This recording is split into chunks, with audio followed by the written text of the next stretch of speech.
Jonathan Isaac is untouchable in trade talks right now. With the Orlando Magic currently planted to the bottom of the Eastern Conference, discussions regarding trades and personnel changes the club can make to get out of this scenario have already begun. One such trade, proposed by the Rights to Ricky Sanchez podcast, entailed moving Jonathan Isaac to the Philadelphia 76ers. This team will have to become used to trade rumors because they have a lot of young potential, as well as two players in Terrence Ross and Gary Harris who were not only mentioned in the fictitious 76ers trade, but who also have value as veteran sharpshooters around the league. The December 15th beginning of the trade season is going to bring a lot of sharks to the Magic's door. With trade activity sure to go down after December 15th when more players are eligible to be moved, here is why Jonathan Isaac should stay put with the Orlando Magic for now.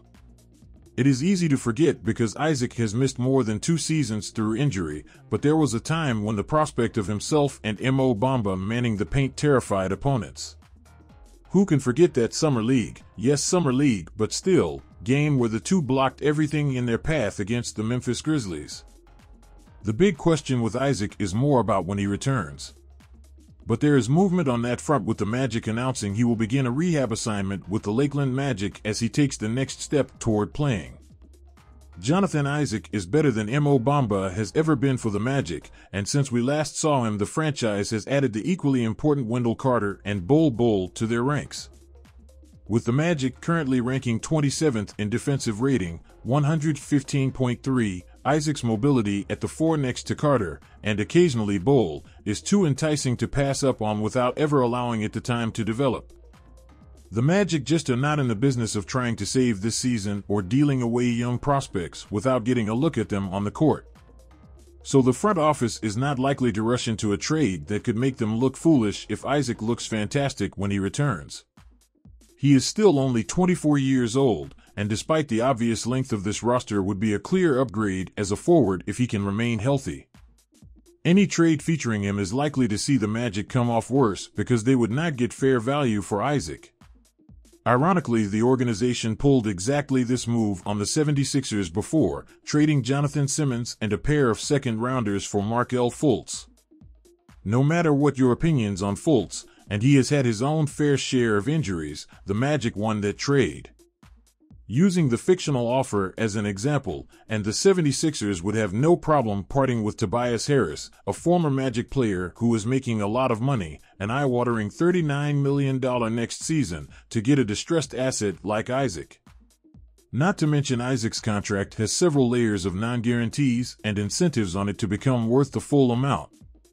There is an easy escape clause to him. In this scenario that is clearly slanted in Philadelphia's favor, the Sixers are not giving up much. Matisse Thybulle has been buried on their bench, 11.6 minutes per game this season, down massive from the 25.5 of last year, and the second-round pick doesn't excite. If and, in defense of the 76ers, those two players could contribute for the Magic, then what else is out there in a possible trade for Isaac that would be any better? Instead, why not examine the future of a player like Chuma Okeke-More, given plenty of run as a forward, and who is a good defender who can shoot the ball. He is also a healthier prospect than Isaac, although is currently injured himself.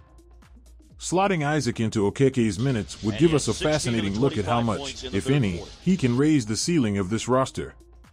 At a time when they have lost 9 straight, the organization needs all the help they can get.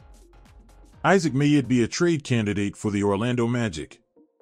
In truth, many fans would not even mind seeing him go. But the time to move on this issue is not now.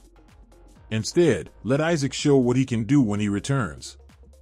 Worst case scenario, all he does is improve his own stock, to then be paired with others on the roster in pursuit of better players down the line.